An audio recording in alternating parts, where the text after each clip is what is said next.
Alrighty, good evening, everyone. This is meteorologist Timmy Albertson here with you guys for tonight's weather chat. Once again, we got ourselves kind of a little bit of an active weather system that's going to be moving its way across the central part of the U.S. That's going to be bringing in some snow showers and even, well, I guess a little bit more than just snow showers for some places, some more snowfall accumulation. Now, with that in mind, we got quite a few in the way of some weather alerts that are actually in effect, and most of these are obviously all winter weather alerts. So let's go ahead and we'll flip on over to the radar here. And I want to show you guys something. And for those of you who might not be familiar with your winter weather warnings here, basically, long story short, the way that these work is that they do vary a little bit. At least the winter weather advisories, the winter storm watches, and the winter storm warnings do actually vary a little bit between weather office and weather office. And part of that just has to do with overall snowfall total within a certain amount of time. So, for example, a winter storm warning up in or down in, let's say,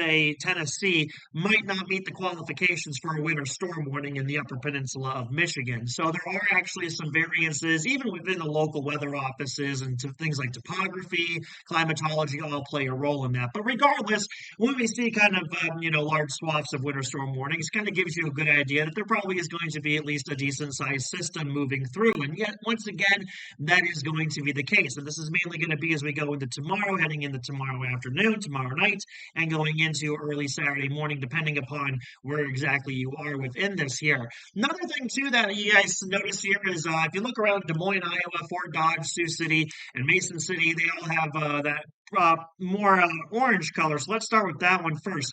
That's a blizzard warning. Now, it's interesting. Now, typically when we associate blizzards, we associate them with very high snowfall totals and, the kind of stuff that you see in movies. What's interesting about the blizzard warning is snowfall totals don't actually have anything to do with it. What it has to do with is it has to do with the wind speeds. And in this case, it's 35-mile-an-hour sustained winds for at least 3 hours, causing reduced visibility of a quarter mile or less. That is pretty much the definition of a blizzard, at least the criteria that a blizzard warning is in effect for. We actually tend to see these quite a bit out in the plains, especially the high plains during the winter months, because again, they might get a couple of inches of snow, but then with the way things go, it gets very windy there.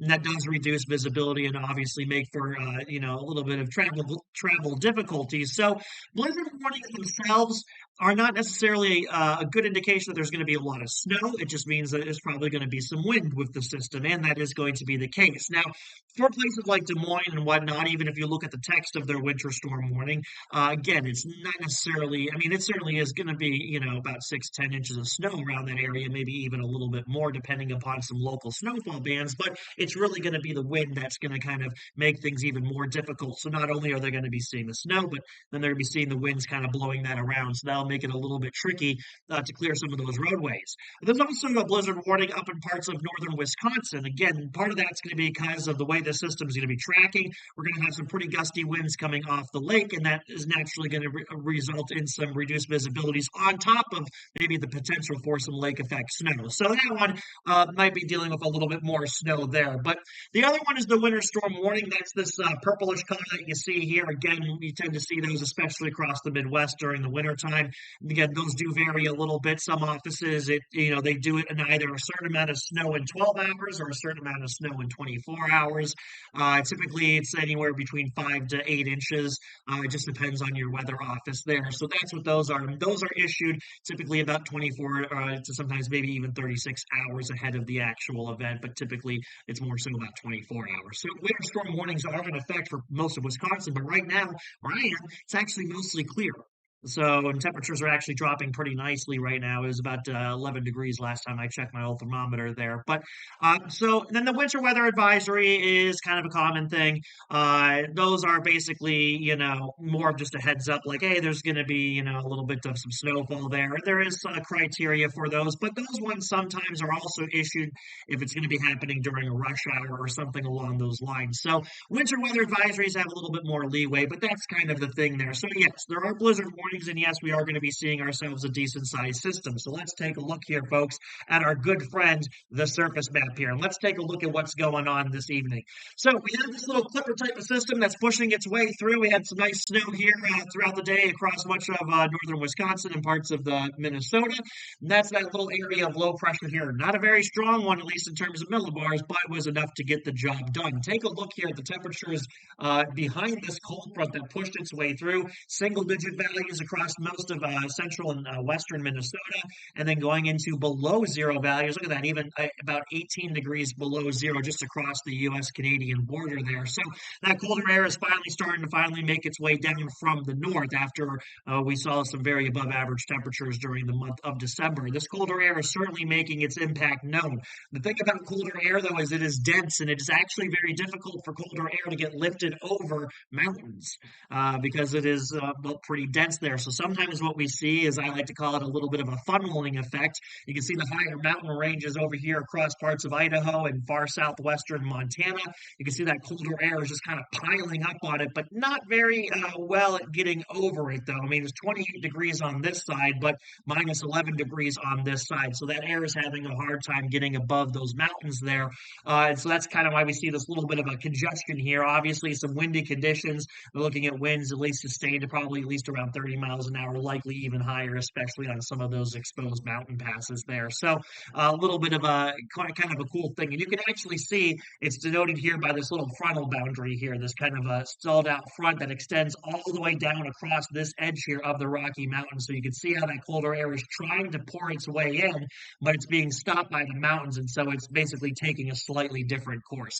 We see this quite a bit, but I always like was looking at it there on the weather maps because it does make for some pretty tight isobars there. And if you're ever doing one of these weather maps by hand, which yes, I still do that for fun sometimes, you'll have to make sure you're using a very fine tip pen or pencil when you're doing something along the lines of this. So anyways, we got that colder air that is forcing its way across the upper part of the plains, and now it's starting to spill back into Kansas. At the same time, we have this upper levels trough that is making its way out of the mountains, and this is really kind of prime breeding ground for a decent sized low pressure. And as a matter of fact, this is actually an area where we tend to see some of our strongest winter storms actually initially developing, and that's somewhere pretty much between Denver and northern Texas, more so the Oklahoma Panhandle. That's just kind of the general area here. And this is pretty much the setup as to why. You got this colder air coming down. It's being pushed on the side of the mountain. So, again, it's kind of being funneled down. Typically, that's associated with at least some type of disturbance and making its way across the mountains. And when those two things do occur at the same time, you can get this really good area of divergence. And that really helps to set up an area of low pressure. And in this case, this is our guy right here. All right, doesn't look like much, not like what we saw the other day when we were taking a look at that low that was tracking its way through the Midwest, but this guy is going to intensify. It's going to have a good amount of conditions for that. Now, much like the previous one, even though temperatures are a little bit colder with this one, they're still a little too mild in some parts of the lower Midwest, so this could end up being somewhat of a rain event, across Ohio, but it will transition over to snow. By that point, it might be kind of exiting the area by the time that colder air finally does arrive, but at least a little bit more snow than what was seen last time with that system. So this low pressure right here, this is our main guy. Let's take a look here at the upper level charts here, and I'll kind of show you what we got going on here. So we have that nice area of low pressure there at the surface. You remember me talking the other day, we were looking about 18,000 feet up here, but this is a nice little jet streak that's coming its way out of the mountains, where we tend to see this wind slowing down a little bit. You can see how the pressure gradient is pretty tight right here, but it kind of loosens up a little bit there. What we see here is that there is more air kind of exiting out. It's got a little bit more room to work with. So that's what's known as upper level divergence. So low pressures are big lifters, all right? They like to lift air from the surface upwards. And so what they're doing is that the reason why this area tends to be a very favorable spot is because, well, the air up aloft is kind of diverging. It's spreading out a little bit, and that allows room for that surface low pressure to lift that air, and it gives it something to lift into, and that is the absence of more air. The problem is that eventually when these things become stacked, the air column gets too heavy. There's not really much air leaving, and so that low pressure can't keep moving air upwards, and so eventually the low pressure will diminish. But that's later on. What we're seeing now is kind of the beginning portion here of how these systems work. So we got this nice little jet stream coming out of the lower part of the, well, actually, pretty much right along the U.S. Mexican border here. And you can see that surface low pressure that we have is in an area of good upper level divergence, and it's also in an area of some good vorticity too. But regardless of the fact, this is kind of a prime setup here. So as we go forward, what's going to happen though is that that low pressure is going to intensify, and it will begin to kind of pull the upper levels, the upper level pattern along with it. So it's interesting that these things kind of act independently of each other, but then they'll also act dependently of each other. And so it kind of causes this very interesting feedback loop that we see with these stronger systems, much like what we saw at the last one. We had that nice closed low, but right now it's just an open trough, and that is again kind of really good positioning for this system. So that's part of the reason here. It's just a very good setup overall for a decent sized, strong wintertime low pressure storm. So let's take a look here at we'll take a look at one particular forecast model. We'll kind of get a little bit of a look here, so we can see on the upper level trough here. Let me make sure that I have the right one up. There we go. So there's that upper level trough right now, again, pushing its way out. And you can see that as we go forward, that trough continues to push its way. It does become tilted a little bit as it responds to that surface low pressure. And eventually we can see it develops into a closed low right over the central part of the Great Lakes. And by that point, that surface low pressure will be undergoing a process kind of known as maxing out. It's reaching its peak intensity because now this column is going to become too heavy for that low pressure to really kind of continue to lift more air into it. But that's just kind of how the upper levels are going to be situated. You can see it's a very well-defined trough, and we still have that colder air in the back place here if you had another little upper system back there. But let's take a look here, of course, what this looks like from something that we're more familiar with, and that is these little surface pressures and everything. So let's take a look at this guy here. And basically what we got going on is we got that colder air forcing its way out. Look at that gradient setting up, moisture trapped in there. There's that surface area of low pressure, and watch as this thing traps its way up to the north and to the east. You can see it really begins to intensify. Again, the setup with this thing is very, very good. Now, you can see that creates a very tight pressure gradient, likely going to be seeing very windy conditions, and even over Iowa. Take a look there. That's a very tight pressure gradient. I'll zoom this in here just a little bit so you can see it a bit better.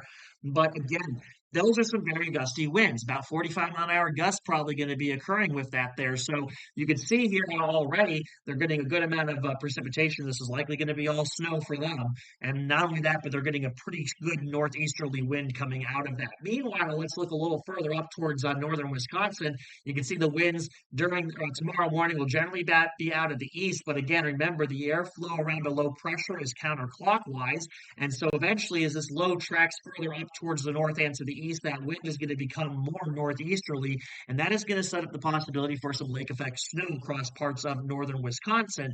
And that's going to be accompanied, obviously, by some very breezy conditions. We can see this is just a very tight pressure gradient, and it extends all the way back, courtesy of that area of high pressure. It's a pretty decent area of high pressure. That colder air can't go over those mountains. You can see how it really just gets, this model here, it doesn't have enough pixels to show us just how tight those gradients are. So it just looks like one big black line here. But overall, you kind of see how that setup is going. So everything is always interconnected in weather. And take a look at that thing as it just grows into Chicago and then back into the Great Lakes. That thing is maxing out. All right, that's a pretty decent sized low pressure. Now, mind you, folks, this is one particular model, but honestly, the overall general forecast consensus, even from what I've been dealing with, is this is going to be a very strong low pressure. And while normally we would expect that this would be a very big snowstorm, like I said, the problem is this time around is yet still there's still a lot of warmer air. Now, it will be a pretty decent snowmaker across parts of Wisconsin, obviously, going back into northern Michigan and parts of Ontario. But keep in mind that for other places a little further down to the south, it could start off as a rain-snow mix, then transition to rain, and then eventually transition back to snow. By the time that's going to happen, we'll be looking at probably sometime Friday night, and you can see how by that point, most of the precipitation is now up towards the north. Again, that colder air does kind of work its way on the backside, and as long as the air behind it is not too dry, there could still be some snow showers. They were probably not going to be seeing quite a bit, though, in the way of snowfall totals across parts of this area. So, but there'll probably still be some snow showers. So that's the overall kind of synoptic layout here of what's going on. And you can see how that low just kind of sits over the Great Lakes as we go through the day on Saturday. And then we'll likely see a new center of low pressure developing further off towards the east. So that'll hopefully carry that system, allow that system to continue. But that is kind of that setup. And take a look. You can see that high pressure finally begins to make its way in. Look at that, just kind of sets up there. So we're likely going to be seeing below zero temperatures, especially across the northern plains and going into the upper Midwest as we go not only through the weekend, but maybe starting off early next work week too. So, certainly some much needed weather. Now, here's something pretty cool too. Even though we've been talking about this low pressure here, let's take this model exactly as it is. All right. And you can see that by this point, the winds are going to be northwesterly. You can see there could be a little bit of lake effect snow going into Michigan, parts of western Michigan, parts of the upper peninsula of Michigan, and even going back into the parts of Lake Erie and even Lake Ontario. So there could be not only that system pushing through, but on the backside of it, they might get a little extra help there with the westerly wind and it being cold, a colder air mass for sure, especially over lake waters that are probably still a little bit on the warm side. That creates enough little instability to get those lake effect snow showers going. And as long as the wind shear isn't too high, well, again, there could be some lake effect snow events going on over the weekend and maybe starting off next work week. So that'll also help with some localized snowfall totals. But overall, that's kind of the general meteorological outline of what's going on. A lot of information there, I know. And naturally, with these things, sometimes does come the possibility for some severe weather. And that's going to be yet another possibility in the deep south. Again, it's a pretty decent cold front pushing through. This is going to be pretty decent low pressure moving through, and it is going to have maybe a little bit more in the way of temperature difference to work with. So we could be seeing again some strong storms across parts of the deep south, while parts of the upper Midwest are seeing blizzard conditions. So again, one of the many fun things about wintertime that I love watching these systems. They're so fascinating. Every year it never gets old. Seeing how you can just have such a wide range of weather things, and I mean even looking at a temperature map, especially once this low pressure really gets itself going, you could have some really cool temperature maps to take a look at too. So right now is showing that again we don't really have too much in the way of ongoing severe weather at this time, but naturally we are going to be seeing at least some winter storms here. Let's take a peek here over at what the weather office over in, I believe, Milwaukee is going to be expecting. They have a winter storm warning again for about 6 to 12 inches of snow with wind gusts up to about 40 miles an hour. So, again, mainly for blowing and drifting snow. And that's going to be out around the Oshkosh area. Again, for places around Des Moines, Iowa, the weather office in Des Moines has snowfall totals about 6 to 10 inches of snowfall. All right. So, that's a pretty hefty storm. 6 to 10 inches of snow coming out of a system that does not have as long as we're not talking about topographic lift or anything like that, like we see on the sides of mountains, and as long as we're not talking about lake effect snow, 6 to 10 inches of snow is a pretty good amount to get for a winter storm, and especially a place like the Midwest where there's not really much in the way of geography in terms of mountains or really lakes until you get over towards the Great Lakes. But so that, again, that's a pretty decent size system. Not only that, but again, temperatures are going to be dropping. They are going to be dropping. So not only they're going to get to deal with that, but then they're going to have to deal with the winds blowing and drifting that snow, and that wind also leading to a pretty decent wind chill. Which in this particular, they're expecting about 30 to 45 degrees below zero wind chill. So that's not the temperature, folks. That's just what it feels like. That's what your body will respond to. Your body responds to the wind chill, but things like vehicles don't. All right. They respond solely to temperature. So when you see things like wind chill values of 30 to 45 degrees below zero, keep in mind, folks, that's not the air temperature, okay? When you have 45-mile-an-hour winds and single-digit temperatures, yes, you will get wind chill values that low, but that's not the actual air temperature. Nonetheless, if you go outside it, you will be susceptible to frostbite quicker than if there was no wind. So again, it's kind of weird how that works, but wind chill is really just a thing for, a thing for people. Doesn't affect your pipes, doesn't affect, anything else. Just living warm-blooded creatures, I guess. Anyways, biology aside, all right, there you go. So that is going to be for Iowa. Let's take a look here about what we're looking at. Again, we're expecting some pretty decent snowfall totals up across parts of northern Wisconsin. For the heck of it, let's take a look around the Ashland area. They got that blizzard warning that's in effect. 7 to 10 inches of snow. Again, probably some of that's going to be a little bit help from the lake, and wind gusts as high as 50 miles an hour. Now, again, that's going to be more so. I don't know if you've ever been up to this area, but I've done this drive many times, and especially Ashland sits right over, right on the bay there. So when you got that wind coming in from the northeast, all right, we see this with tropical systems. Wind slows down a little bit over land. It slows down a little bit over land because of friction, but there's less friction with water. So that wind oftentimes will be moving a bit quicker on water, and it will slow down once it gets over land. But you can imagine what that means for the people who live pretty much right on right on the edge there of the land, is that they're going to be pretty much feeling the full impact of that wind. And, if you go a little further inland, that wind will obviously taper down a little bit. And again, that's what we see that with tropical, with hurricanes and stuff. Places right on the coast when that eye wall moves in. I mean, they're going to get the full brunt of that wind. But once you go a little bit inland, it does kind of go down a little bit. Though with hurricanes, we sometimes are talking about winds of 130 miles an hour, slowing down to about 120 miles an hour. Okay, still over 100 miles an hour. But in this case, 50-mile-an-hour winds probably right up along the immediate area, maybe gusting up to about 40-mile-an-hour winds a little further inland, but still pretty breezy nonetheless. And certainly with the temperatures I'm expecting, which is going to be well below zero as we go through the weekend, at least during the overnight hours, any little breeze will be enough to really kind of drop that wind chill value down a little bit. So winter storm watch is interesting that the Loop office still hasn't upgraded this yet. This is still a winter storm watch. We'll see what they do with it. My guess is I'm gonna say they probably put this into an advisory, and I maybe put these into warnings, but it looks like Minneapolis is going with advisory, so these may just end up becoming advisories. Typically, when a winter storm watch is issued, that's the other thing too. Typically, if a winter storm watch is issued, it'll either go to winter weather advisory or winter storm warning. Again, it just depends upon the criteria. Typically, they don't like to issue winter storm watches and then not put anything after that, especially if the track changes. But so my guess here with this is that the question becomes is what's going to happen around Hayward, Spooner, this area, is it going to meet winter storm criteria or not? Looks like this area is too far away from the lake to really be getting in on that lake effect activity, so it'll probably end up being winter weather advisory. But those could also be upgraded later on. You never know. But that's part of the reason why that obviously is still sitting at winter storm watch, even though everything else has been upgraded to either winter storm warning, winter storm advisor, or winter weather advisory, or in the case of Ashland and Iron River and Cable, blizzard warning. So again, blizzard warning, mainly just a wind thing. All right. So again, in a normal winter, when things get really active out across the plains, you will see those a lot. In fact, when I used to work in Fargo, I think we had 10, 12 blizzard warnings at least at some point during the winter. So again, not unusual. Doesn't mean you're going to get a lot of snow. In fact, you could literally get 2 inches of snow and have a blizzard warning. Okay. So don't always take those as is. I know the media and other YouTube pages love to hype that up.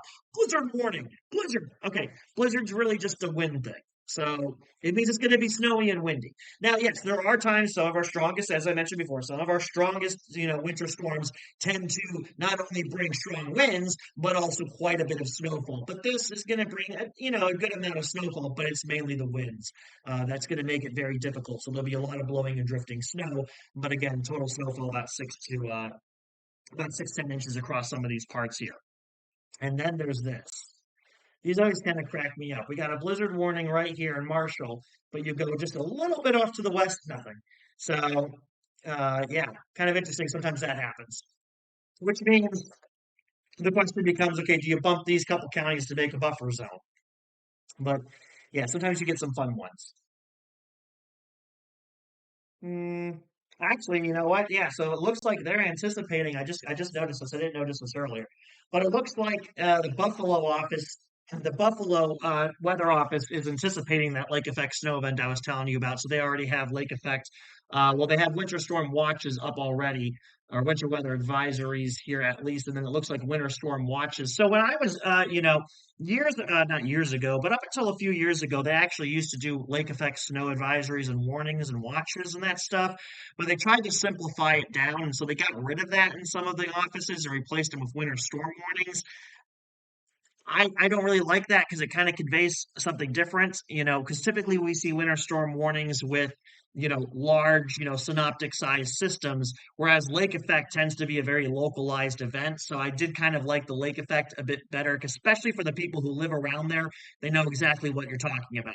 Lake effect snow. Okay, we get, that means if I go, further back here, or if I go down here, it's probably not going to be snowing. So, you know, the winter storm warning, though, at least in my mind, still conveys more or less a synoptic type of system like this. All right, covers a broader area, whereas lake effect snow, as you can see here, is a bit more localized, and this is going to be the areas that's going to be affected. This, though, is going to be a little bit because of the mountains there. That's going to be there. So this is actually going to be a little bit of a topographic type of situation too. So they already got kind of some of those in place there and anticipation for the weekend. So. Pretty cool. Alrighty, everyone. So, as I mentioned before, like I said, folks, in weather, everything is connected. So again, we got quite a bit that's going to be going on over the next couple of days. That's the fun things with these winter weather systems.